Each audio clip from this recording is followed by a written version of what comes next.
ગુજરાત હાઈકોર્ટનો રાજ્ય સરકાર, Ahmedabad municipal corporation, national highway authority અને પોલીસને મહત્વનો આદેશ છે કે 15 દિવસમાં એસટી હાઈવે પર જરૂરી સર્વિસ રોડ બનાવવામાં આવે અને રોંગ સાઈડ પર ડ્રાઇવિંગ કરનારાઓ સામે પણ કડક કાર્યવાહી કરવામાં આવે।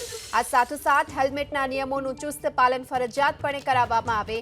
સાથે જ ટ્રાફિકની સમસ્યાના સમાધાન માટે પણ પોલીસમાં ભરતી પ્રક્રિયા કરવા હાઈકોર્ટે ટકોર કરી છે। સીસીટીવી કેમેરાની મદદથી માત્ર ચલણ કાપવાથી કાયદાની યોગ્ય અમલવારી નહીં થઈ શકે। અધિકારીઓ મનસ્વી રીતે વર્તશે એ પણ ચલાવી નહીં લેવાય। આ પ્રકારની પણ વાત કરવામાં આવી છે। વધુ વિગતો મેળવીએ સંવાદદાતા તેજસ મહેતા આપણી સાથે જોડાઈ ચૂક્યા છે। તેજસ, હવે ટ્રાફિકના નિયમોનું પાલનની સાથોસાથ હવે સર્વિસ રોડને પણ યોગ્ય કરવા માટેનો આદેશ હાઈકોર્ટ તરફથી આપવામાં આવ્યો છે। હવે કયા પ્રકારની કાર્યવાહી થશે આ સમગ્ર મામલે?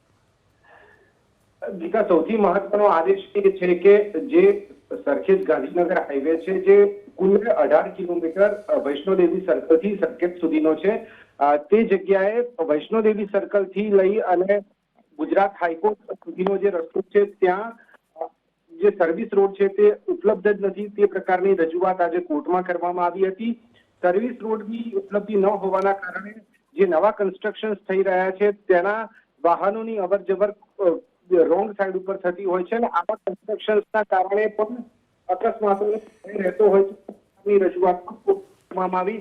આ ઉપરાંત સૌથી મહત્વની રજૂઆત એ કરવામાં આવી કે ગુજરાત રાજ્ય જ્યાં દરેક વસ્તુનું મેન્યુફેક્ચરિંગ થાય છે ત્યાં લોકો હેલ્મેટ પહેરવામાં કતરાય છે। આ સંજોગોની અંદર જ્યાં હેલ્મેટનો નિયમ ફરજિયાત છે તે નિયમનું ચુસ્તપણે પાલન થવું જોઈએ। આ બાબતને કોર્ટે સ્વીકારી છે અને 15 જ દિવસની અંદર આ સર્વિસ રોડ બનાવવા માટે, રોંગ સાઈડ ડ્રાઇવિંગ કરનારા લોકોની સામે કાર્યવાહી કરવા માટે અને તમામ લોકો જે ટુ વ્હીલર ચલાવે છે તે પછી વાહન ચાલક હોય કે તેની પાછળ બેસનાર, એ તમામ માટે હેલ્મેટ જે ફરજિયાત છે કાયદા પ્રમાણે તેનું ચુસ્તપણે ફરજિયાત પાલન કરાવવા માટે આદેશ કરવામાં આવ્યો છે।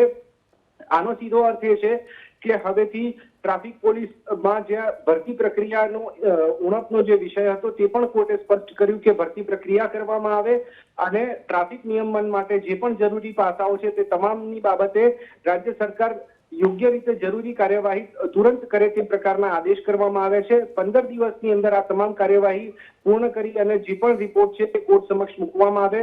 ફ્લાયઓવર્સને લગતા મુદ્દાને લઈને પણ કોર્ટે ટકોર કરી છે કે ફ્લાયઓવર્સ એ શોર્ટ ટર્મ પ્લાનિંગનો ભાગ હોઈ શકે, પરંતુ લાંબા ગાળાનું પ્લાનિંગ પણ એટલું જ જરૂરી છે। તેવા સંજોગોની અંદર ફ્લાયઓવર્સ માત્ર એસી કેબિનમાં બેસીને બનાવે એના કરતા વધારે ખરેખર રસ્તા પરની શું સમસ્યા છે તે જોવા માટે અધિકારીઓ નીકળે અને પછી નિર્ણય લે એ પણ એટલું જ આવશ્યક છે। આ બધા જ જે અવલોકનો અને જે નિર્દેશો આપવામાં આવ્યા છે 15 દિવસમાં તેની અમલવારી અને ત્યારબાદ શું રિપોર્ટ કોર્ટમાં રજૂ થાય છે મહત્વનું બની રહેશે। આભાર આપનો આ સમગ્ર માહિતી બદલ। એટલે કે રોડનું પ્લાનિંગ, ટ્રાફિક નિયમન મુદ્દે વૈજ્ઞાનિક અભિગમ વિના કામગીરી ન થવી જોઈએ, આ વાત હાઈકોર્ટ તરફથી કહેવામાં આવી છે।